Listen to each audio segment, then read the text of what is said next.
नाजरीन आदाब, आप देख रहे हैं INN चैनल। मैं हूं शेख अहमद अली। आज की ख़ास बात में हम नज़र डालेंगे कई अहम कौमी और बैनुल अक़वामी ख़बरों पर। वाराणसी के ज़िला जज डॉक्टर अजय कृष्णा विश्वेश की अदालत में ज्ञानवापी मस्जिद मामले से मुताल्लिक़ मुकदमे की अगली सुनवाई 4 जुलाई को होगी। अगली तारीख पर मुस्लिम पहलू की दलीलें जारी रहेंगी और फिर हिंदू पहलू की जिरह शुरू होगी। इससे पहले आज कोर्ट में मुस्लिम पहलू ने हिंदू पहलू के दावे पर एतराज़ दर्ज करवाया। उन्होंने कहा कि ये मुकदमा सुनने लायक नहीं है। जो दावा हिंदुओं की तरफ से किया गया है, इस दावे के साथ मुसलमानों ने 2 घंटे तक अपनी दलीलें पेश की हैं। मुस्लिम पहलू ने ज्ञानवापी मस्जिद के अंदर मुबैना तौर पर पाए गए शिवलिंग और उसकी पूजा के दावे पर भी एतराज़ जताया। ज्ञानवापी के अहाते के सर्वे की वीडियो फोटो से मुतालिक रिपोर्ट अदालत ने शर्तों के साथ दोनों पार्टीज को मुहैया कराने के लिए कहा है। अदालत में मौजूद मां श्रृंगार गौरी केस की 4 जो पिटिशनर्स हैं उन्हें ज्ञानवापी सर्वे की सील फोटो वीडियो मिली है। इसके लिए 2100 रुपये पर कॉपी उन्हें कोर्ट में फीस जमा उन्होंने कराई है। मुस्लिम पहलू ने 1937 के दीन मोहम्मद बनाम स्टेट सेक्रेटरी के मुकदमे का फैसला अदालत में पढ़ा। कहा कि अदालत ने उस वक्त दस्तावेजों की बुनियाद पे और गवाहों की बुनियाद पर फैसला किया था कि ये पूरा अहाता जो कि ज्ञानवापी मस्जिद है, ये मुस्लिम वक्फ का है और मुसलमानों को इसमें नमाज अदा करने का इख्तियार है।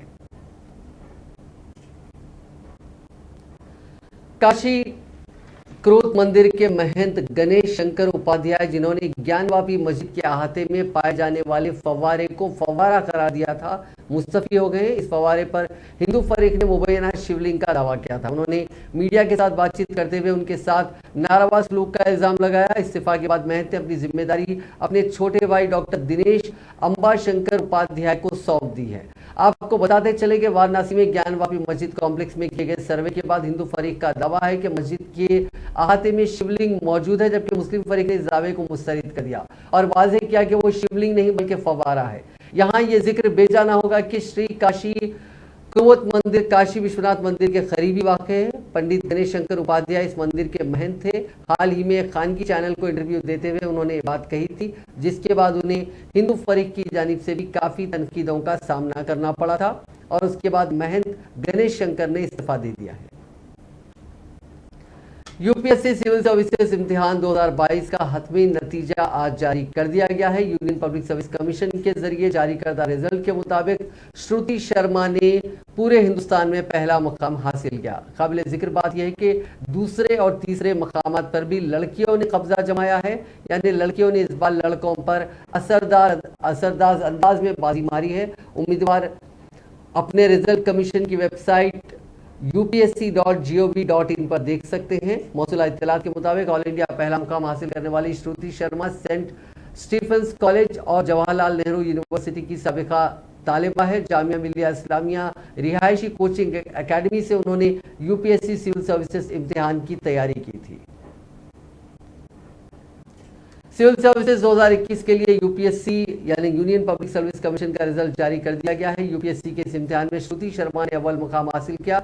श्रुति शर्मा ने मीडिया से बात करते हुए कहा कि टॉप करने की उन्हें उम्मीद नहीं थी, बस इतना था कि क्लियर हो जाएगा, लेकिन अब खुश वो हैं कि एक साथ में राहत भी है कि पढ़ाई पूरी हुई, क्योंकि निसाब में पढ़ने के लिए बहुत ज़्यादा था और पढ़ाई करते वक्त टाइम का भी ख्याल नहीं रखा जाता था। अब मौका मिला है तो वो खुश हैं कि वो मुल्क की खिदमत कर पाएंगी। श्रुति ने दूसरी कोशिश में यूपीएससी क्लियर करने में कामयाबी हासिल की है। उनका कहना है कि पहली कोशिश में फॉर्म गलत भर जाने की वजह से हिंदी में पेपर देना पड़ा था और 1 नंबर से वो पीछे रह गई थी। वो कहती हैं कि इस बार अंग्रेजी में पेपर लिखा और क्लियर हो गया। उन्होंने कहा कि उनके वालिद को जब ये पता लगा तो बहुत जज्बाती हुए और वो दिल्ली वापस आ रहे हैं। वालिदैन की खुशी देखकर ही उन्हें बहुत ज़्यादा खुशी हो रही है।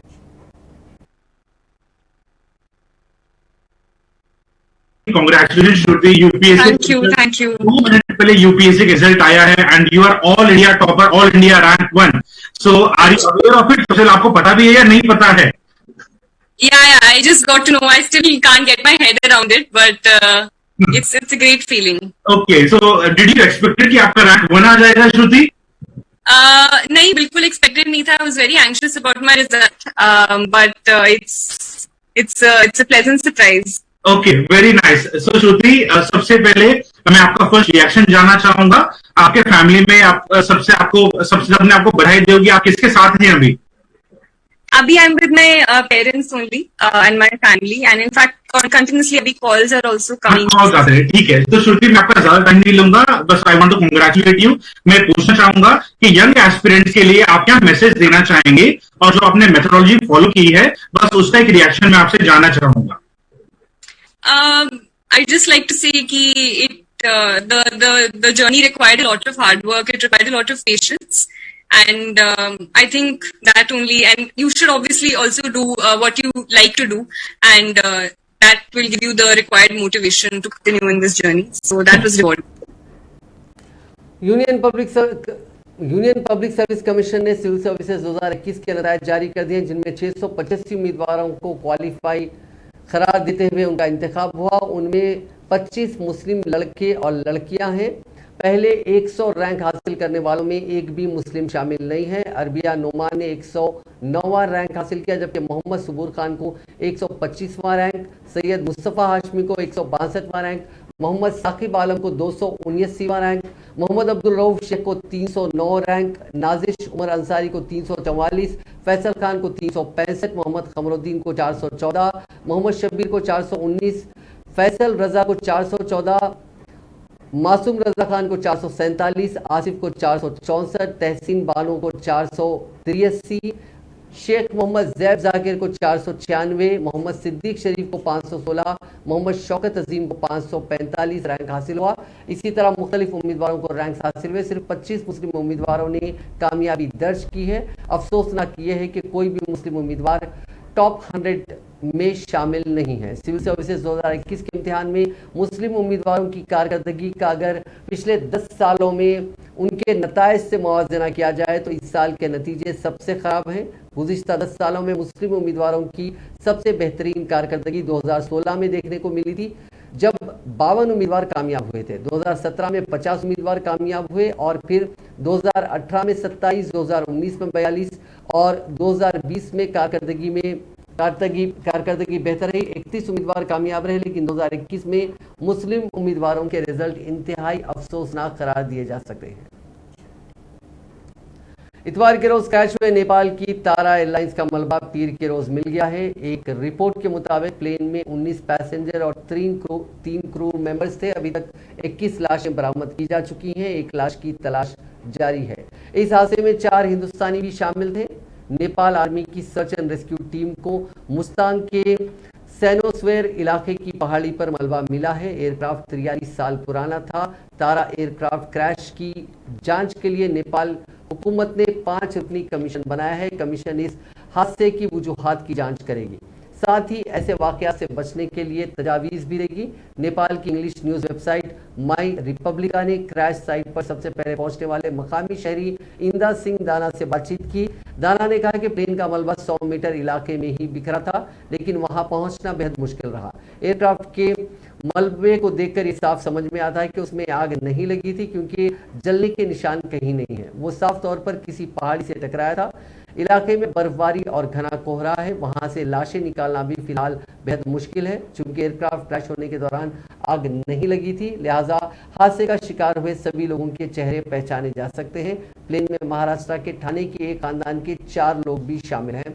नेपाल में इंडियन एम्बेसी ने कहा कि ठाणे के अशोक त्रिपाठी, उनकी बीवी वैभवी बांदेकर, बेटा धनुष त्रिपाठी और बेटी रितिका त्रिपाठी भी सफर कर रहे थे। ये सभी नेपाल के पोखरा में वाक़ एक मंदिर में दर्शन के लिए जा रहे थे। पंजाबी गुलकार सिद्धू मूसावाला के कत्ल मामले में उनके वालिद बिलकौर सिंह ने जो एफआईआर दर्ज कराई है, उसमें कहा कि उनके बेटे को गैंगस्टर लॉरेंस बिश्नोई से लगातार धमकियां मिल रही थी। इसके बावजूद आम आदमी पार्टी की भगवंत मान हुकूमत ने मूसावाला की सिक्योरिटी वापस ले ली, जिस पर संगीन सवाल खड़े हो रहे हैं। गैंगस्टर लॉरेंस बिश्नोई के साथ गोल्डी बराड़ ने सिद्धू मूसावाला के कत्ल की जिम्मेदारी ली है। मूसावाला के वालिद बिलकौर सिंह ने कहा कि उनके बेटे को गैंगस्टर लॉरेंस ने कई बार धमकियां दी थी। लगातार मिल रही धमकियों की वजह से उन्होंने बुलेट प्रूफ कार खरीदी थी। लेकिन इतवार को सिद्धू मूसावाला जब अपने 2 दोस्तों के साथ निकले तो बुलेट प्रूफ कार और गनमैन दोनों उनके साथ नहीं थे। वह एसयूवी थार लेकर गए थे। बिलकौर सिंह ने कहा कि वो दूसरी गाड़ी से उसके पीछे गए थे। रास्ते में उन्होंने देखा कि एक कोरोला गाड़ी मूसावाला का पीछा कर रही थी। उन्होंने बताया कि जब मूसावाला जवाहर के गांव के पास पहुंचे तो वहां पहले से खड़ी सफेद रंग की बोलेरो उनका इंतजार कर रही थी। इसमें 4 नौजवान सवार थे। वालिद ने बताया कि अचानक उन्होंने मूसावाला पर गोलीबारी शुरू कर दी। गोलीबारी के चंद मिनटों बाद बोलेरो और कोरोला कार सवार मौके से फरार हो गए। उन्होंने बताया कि वो वहां पहुंचे और अपने बेटे के साथ साथ उसके दोस्तों को मनसा सिविल अस्पताल ले गए, लेकिन उसे बचा नहीं सके। 29 साल गुलकार के वालिद ने वजीर आला भगवंत मान को लिखे खत में मुतालबा किया कि उनके बेटे के कत्ल की जांच या तो हाईकोर्ट के किसी सिटिंग जज के जरिए हो या फिर एनआईए के जरिए जांच की जाए। पंजाब के मशहूर गुलकार और कांग्रेस लीडर सिद्धू मूसावाला को इतवार की शाम 30 गोलियों से बुरी तरह भून दिया गया। पंजाब के डीजीपी वीके भारवा ने इशारा दिया कि इस कत्ल के पीछे लॉरेंस बिश्नोई का हाथ है। बिश्नोई के करीबी गैंगस्टर लक्की उर्फ गोल्डी बरार इस वक्त कनाडा में मौजूद है और उसने फेसबुक पोस्ट के जरिए कत्ल की जिम्मेदारी कबूल की है।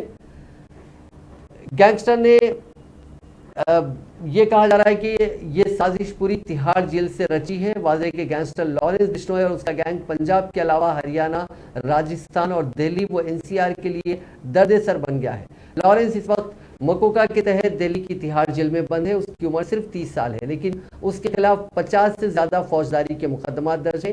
ये भी कहा जाता है कि वो तिहाड़ से ही अपना गैंग चलाता है। कहा जाता है कि लॉरेंस बिश्नोई के गैंग में 600 से ज्यादा बदनामे जमाना शार्प शूटर शामिल है।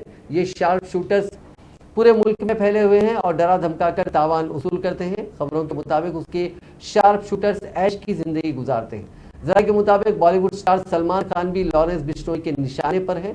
लॉरेंस ने एक बार फिल्म रेडी की शूटिंग के दौरान अपने हवारियों के जरिए सलमान पर हमला करने का मंसूबा बनाया था, लेकिन मतलूबा हथियार ना मिलने की वजह से ये मंसूबा नाकाम हो गया।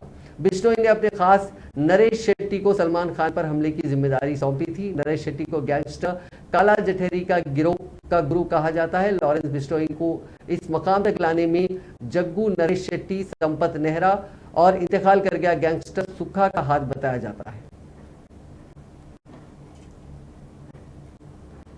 कांग्रेस जनरल सेक्रेटरी प्रियंका गांधी ने पंजाबी गुलकार और पंजाब प्रदेश कांग्रेस लीडर सिद्धू मूसावाला के कत्ल पर अफसोस का इजहार करते हुए कहा कि आम आदमी पार्टी ने पंजाब के अमन और अमान को जंगल राज में तब्दील कर दिया है। प्रियंका ने ट्वीट किया कि सिद्धू मूसावाला एक बासलाहियत फनकार थे जिन्होंने पूरी दुनिया में मुल्क और पंजाब का नाम रोशन किया। प्रियंका गांधी ने दिन दहाड़े कत्ल के लिए आम आदमी पार्टी को जिम्मेदार ठहराते हुए कहा कि उनके दौरे हुकूमत में पंजाब में अमन और अमान की सूरत हाल जंगल राज में तब्दील हो गई है। उन्होंने कहा कि आम आदमी पार्टी की हुकूमत ने पंजाब के अमन और अमान को जंगल राज में तब्दील किया और सिक्योरिटी के निजाम को सियासी पसंद और नापसंद के हवाले कर दिया। कांग्रेस पार्टी हर एक लीडर और कारकुन को यकीन दिलाना चाहती है कि इंसाफ की लड़ाई के लिए अपनी पार्टी के वफादार रहनुमा की आवाज हम भरपूर तरीके से बुलंद करेंगे। दूसरी जानिब पंजाब के वजीर आला भगवंत मान ने कहा कि पंजाबी गुलकार और कांग्रेस लीडर सिद्धू मूसावाला के खातिरों को बख्शा नहीं जाएगा। वाक़े पर अफसोस का इजहार करते हुए उन्होंने कहा कि कत्ल में जो भी मुलविस हैं उसे बख्शा नहीं जाएगा। एक ट्वीट में वजीर आला भगवंत सिंह मान ने मूसावाला के खानदान और मद्दाहों से ताज़ियत का इजहार किया और इंतहाई तहम्मुल की अपील भी की। वजीर आजम नरेंद्र मोदी ने पीएम केयर फंड्स पर अपोजिशन की तनकीद का जवाब देते हुए आज कहा कि इस रकम से कोरोना के दौर में अस्पताल कायम करने, वेंटिलेटर्स खरीदने, ऑक्सीजन प्लांट लगाने में बहुत मदद मिली और इस वजह से बहुत सारे लोगों की जानें और बहुत सारे खानदानों का मुस्तकबिल बचाया जा सका। पीर को मोदी ने प्रधानमंत्री केयर योजना के तहत उन बच्चों के लिए इमदाद जारी की जो कोरोना के दौर में इस इन्फेक्शन की वजह से अपने वालिदैन या सरपरस्तों के खो जाने से बेसहारा हो गए। वज़ीर आज़म ने कहा कि ज़िंदगी बाज़ औक़ात हमें गैर मुतवक्को मोड़ पर डाल देती है। ऐसे हालात जिनका हमने तसव्वुर भी नहीं किया था, हंसते खेलते अचानक अंधेरा छा जाता है, सब कुछ बदल जाता है। कोरोना ने बहुत से लोगों की ज़िंदगियों में, बहुत से ख़ानदानों में कुछ ऐसा ही किया। मैं जानता हूँ कि जो लोग कोरोना की वजह से अपने प्यारों को खो चुके हैं, उनकी ज़िंदगी में ये तब्दीली कितनी मुश्किल, कितनी दुश्वार है। साथियों, कोरोना वैश्विक महामारी की आंच पूरी मानवता ने सही है। दुनिया का शायद ही ऐसा कोई कोना होगा जहां सदी की इस सबसे बड़ी त्रासदी ने कभी न भुलाने वाले जख्म न दिए हो। आपने जिस साहस और हौसले से इस संकट का सामना किया है, उस हौसले के लिए मैं आप सभी को सैल्यूट करता हूं। देश की संवेदनाएं आपके साथ है और साथ ही आपके सपनों को पूरा करने के लिए पूरा देश आपके साथ है। और मैं एक बात और कहूंगा, मैं जानता हूं कोई भी प्रयास, कोई भी सहयोग आपके माता पिता के स्नेह की भरपाई नहीं कर सकता, लेकिन अपने पिता के, अपनी मां के न होने पर इस संकट की घड़ी में मां भारती आप सभी बच्चों के साथ है। पीएम केयर्स फॉर चिल्ड्रन के जरिए देश अपनी इस जिम्मेदारी के निर्वहन की कोशिश कर रहा है और ये प्रयास किसी एक व्यक्ति, साथियों,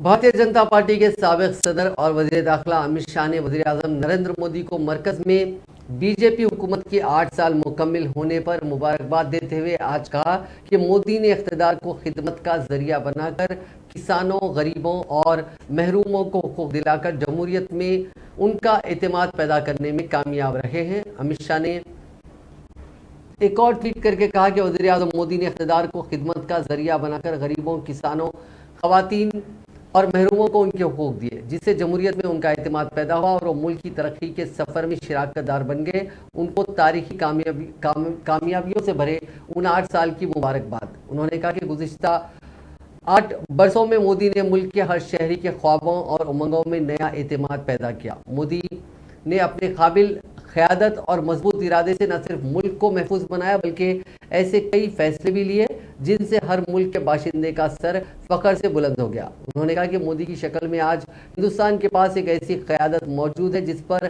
हर तबके का एतमाद और फख्र है। अपनी अनथक मेहनत से अवाम की तवक्कुआत पर खरा उतरना इस यकीन का एक मजबूत सुतून है। आज 130 करोड़ हिंदुस्तानियों के एतमाद की ताकत मुल्क को हर मैदान में आगे ले जा रही है। वज़ीर दिफा राजनाथ सिंह ने कहा कि मोदी हुकूमत के कामयाब 8 वर्षों में हिंदुस्तान को दुनिया में एक नई शिनाख्त मिली है और मुल्क खुददार और मजबूत क़यादत वाले मुल्क के तौर पर उभरा है। मरकज में बरसर इख्तिदार भारतीय जनता पार्टी की क़यादत वाली हुकूमत के 8 साल मुकम्मिल होने के मौके पर राजनाथ सिंह ने पीर को सिलसिलावार ट्वीट करते हुए कहा कि इन 8 कामयाब वर्षों में हिंदुस्तान को दुनिया में एक नई आइडेंटिटी मिली है। इस बड़ी तब्दीली का क्रेडिट हमारे कामयाब वज़ीर आज़म नरेंद्र मोदी की मौसर क़यादत और उनके अज़्म की क़ुव्वत को जाता है।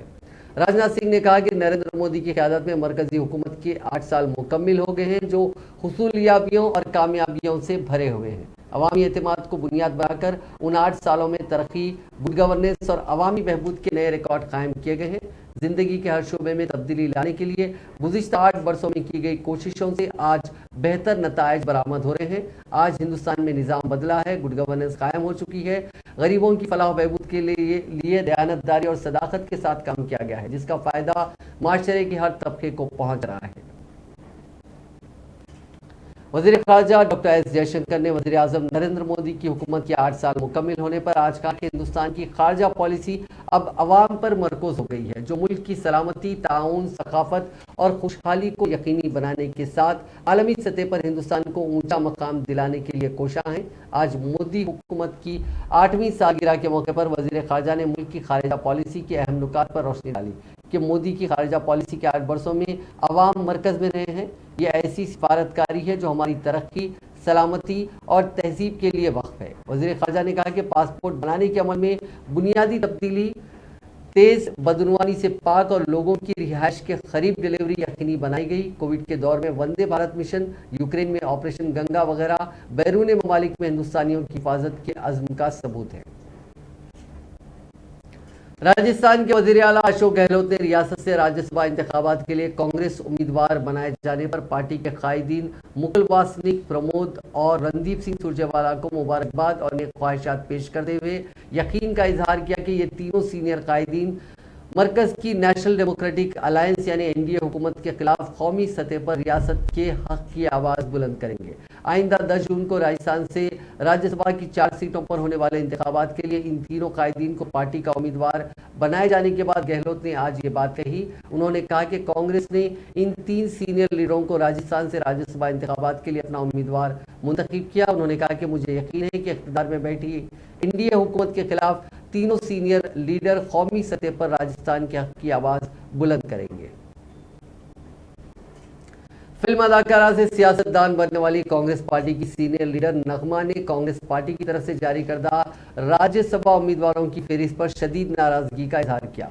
ट्विटर पर नगमा ने उम्मीदवारों की फहरिस्त को पोस्ट करते हुए एक तरफ उम्मीदवारों को मुबारकबाद पेश की तो दूसरी तरफ उन्होंने पार्टी क़यादत बिलखुसूस सोनिया गांधी से पूछा कि महाराष्ट्र से इमरान प्रतापगढ़ी को उम्मीदवार बनाया जाता है और उन्हें नज़रअंदाज किया जाता है। क्या मैं उम्मीदवार बनाने की मुस्तहक नहीं थी? गुज़िश्ता 18 साल से वो पार्टी के लिए काम कर रही हैं, चंद सालों से पार्टी में हैं, क्या वो इसके मुस्तहक हैं? जब वो 2003-2004 में कांग्रेस में शामिल हुई तो सोनिया गांधी ने उन्हें राज्यसभा की सीट देने का वादा किया था। उन्होंने कहा कि वो उनकी हिदायत के मुताबिक कांग्रेस में शामिल हुई, लेकिन उन्होंने उन्हें याद दिलाया कि उनकी पार्टी उस वक्त इख्तियार में नहीं थी। क्या वो अभी भी 18 साल बाद राज्यसभा की सीट की हकदार नहीं है? नगमा जम्मू कश्मीर, लद्दाख और पुडुचेरी वुमेन्स कांग्रेस की जनरल सेक्रेटरी के तौर पर काम कर रही हैं और मुंबई में इंडियन नेशनल कांग्रेस की नायब सदर हैं। किसान यूनियन लीडर राकेश टिकैत पर स्याही फेंके जाने का मामला सामने आया। रिपोर्ट्स के मुताबिक आज बेंगलुरु में एक तकरीब के दौरान उन पर किसी ने ये स्याही फेंक दी। राकेश टिकैत प्रेस क्लब में प्रेस कॉन्फ्रेंस करने वाले थे जब यह वाकया पेश आया। उसके बाद किसान लीडर के हामियों ने उस शख्स को पकड़कर खूब पिटाई कर दी। प्रेस क्लब में जबरदस्त हंगामा और तशद्दुद का माहौल बन गया। हालात ऐसे बन गए कि कई लोगों ने एक दूसरे पर कुर्सियां भी उठाकर फेंकनी शुरू कर दी। दरअसल कर्नाटक की राजधानी बेंगलुरु में 30 मई को प्रेस क्लब में राकेश टिकैत एक मकामी चैनल के स्टिंग ऑपरेशन की वीडियो पर सफाई देने के लिए प्रेस कॉन्फ्रेंस करने वाले थे। इस प्रेस कॉन्फ्रेंस में युद्धवीर सिंह भी शामिल थे। उससे पहले कि टिकैत वहां पर मौजूद मीडिया के सवालों का जवाब देना शुरू करते, टिकैत से नाराज एक शख्स ने उनके साथ साथ युद्धवीर पर भी स्याही फेंक दी। जराये का कहना है कि मकामी चैनल के स्टिंग ऑपरेशन की वीडियो में कर्नाटक के किसान लीडर कोडियल्ली चंद्रशेखर को पैसे का मुतालबा करते हुए कैद किया गया था। इस वीडियो को लेकर राकेश टिकैत और युद्धवीर अवाम को मीडिया के जरिए से वजाहत देना चाहते थे कि वो इसमें शामिल नहीं है और किसानों के साथ धोखा करने वाले किसान लीडर को चंद्रशेखर के खिलाफ मुनासिब कार्रवाई की अपील करने वाले थे। बताया जाता है कि प्रेस कॉन्फ्रेंस शुरू भी नहीं हुई थी कि कुछ लोगों ने वहां पहुंचकर बहस करना शुरू कर दिया। इसके बाद एक शख्स ने अचानक से काली स्याही निकालकर किसान लीडर पर और युद्धवीर पर फेंक दी।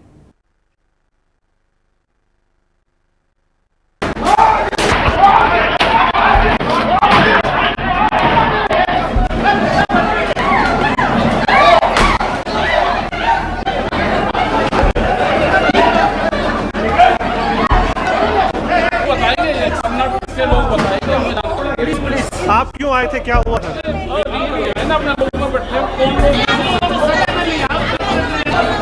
ये तो जिम्मेदारी यहाँ की लोकल पुलिस की है। ये लोकल पुलिस की जिम्मेदारी है कि यहाँ पे कोई स्पोर्ट नहीं है। ये लोकल पुलिस की जिम्मेदारी है और ये पूर्ण रूप से सरकार की मिलीभगत से ये चलता है।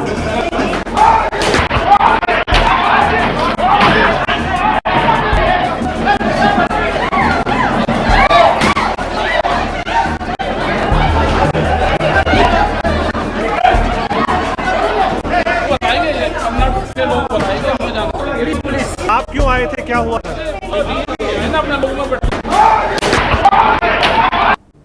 दिल्ली के द्वारिका के नवादा इलाके में इतवार की देर रात एक 5 मंजिला इमारत की पार्किंग एरिया में जबरदस्त आग लग गई। इस दौरान 52 अफराद को बाहिफाजत निकाल लिया गया। इस वाकये में 5 अफराद झुलस गए और 10 बाइक्स मुकम्मल तौर पर खाकस्तर हो गई। फायर डिपार्टमेंट के मुताबिक उन्हें इतवार की देर रात तकरीबन 1:30 बजे इत्तला मिली कि द्वारिका में मेन मुटियाला रोड पर वाक़ 5 मंजिला रिहायशी इमारत की पार्किंग में जबरदस्त आग लग गई। इत्तला मिलने पर 4 फायर टेंडर्स मौके पर भेजे गए। फायर हुकाम का कहना है कि आग शॉर्ट सर्किट के पास लगी। आग ने वहां मौजूद 10 मोटरसाइकिलों को अपनी लपेट में ले लिया। इस दौरान 52 अफराद को बरवक्त बचा लिया गया। उनमें से 5 अफराद मामूली झुलस गए, उन्हें इलाज के लिए सफदरजंग अस्पताल भेजा गया। फायर ऑफिशियल ने बताया कि 400 मुरब्बा गज पर बनी इमारत में 26 फ्लैट्स हैं। ये 5 मंजिला इमारत है। इन फ्लैट्स में 52 अफराद रिहायश पजीर थे। पुलिस ने बताया कि इस मामले में एफआईआर दर्ज कर ली गई है। दारुल हुकूमत दिल्ली एनसीआर के कई इलाकों में पीर के रोज तेज आंधी के साथ बारिश हुई। इससे लोगों को जहां गर्मी से राहत मिली, वहीं जगह जगह पेड़ उखड़कर सड़कों पर गिर जाने से ट्रैफिक भी मुतासिर हुई। कई इलाकों में ओले भी गिरे। तेज हवाओं के चलते कई फ्लाइट्स की टाइमिंग पर असर पड़ा। हवा के झोंके इतने तेज थे कि सड़कों पर खड़ी कारें हिलती नजर आईं। दारुल हुकूमत में बारिश की वजह से कई मकामात पर ट्रैफिक जैम हो गया। फ्लाइट्स पर भी इसका असर पड़ा। कई मुसाफिर इंदिरा गांधी इंटरनेशनल एयरपोर्ट पर मौसम के ठीक होने का इंतजार कर रहे थे। पिछले कुछ दिनों से शहर में काफ़ी बारिश हो रही थी, माफ़ कीजिएगा, गर्मी की वजह से काफ़ी कहर बरपा था। हालांकि बारिश के कुछ इक्का दुक्का वाक़यात भी पेश आ रहे थे। वहीं अब दारुल हुकूमत के लोगों को गर्मी से कुछ राहत मिली। यहाँ करीब 4 बजे के बाद से तेज़ बारिश और आंधी के हालात बने। महकमे मौसमियात ने पहले से ही हल्की बारिश होने और 50 किलोमीटर फी घंटे की रफ्तार से तेज़ हवाएं चलने का अंदाज़ा लगाया था। आज की आंधी और बारिश में तारीखी जामे मस्जिद के गुंबद का एक मीनार का हिस्सा टूट गया।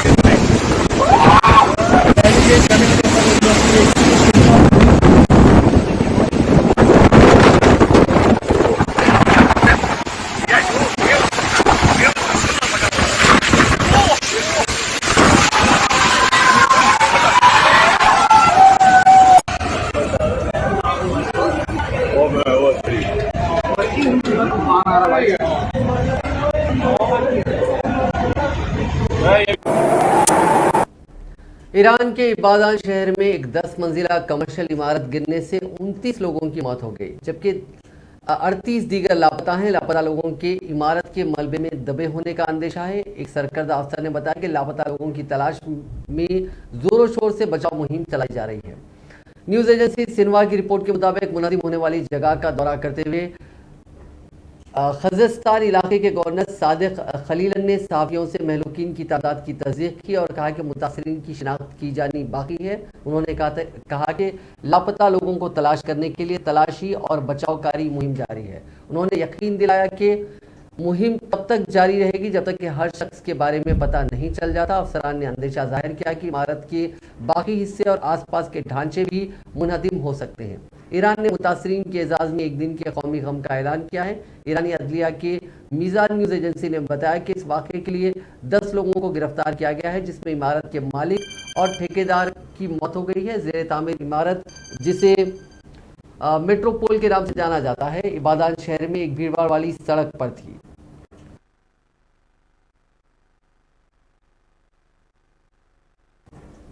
नाज़रीन, आज की खास बात में बस इतना ही। आपसे कल मुलाकात होगी नई खबरों के साथ, नए एनालिसिस के साथ। आप देखते रहिए INN चैनल।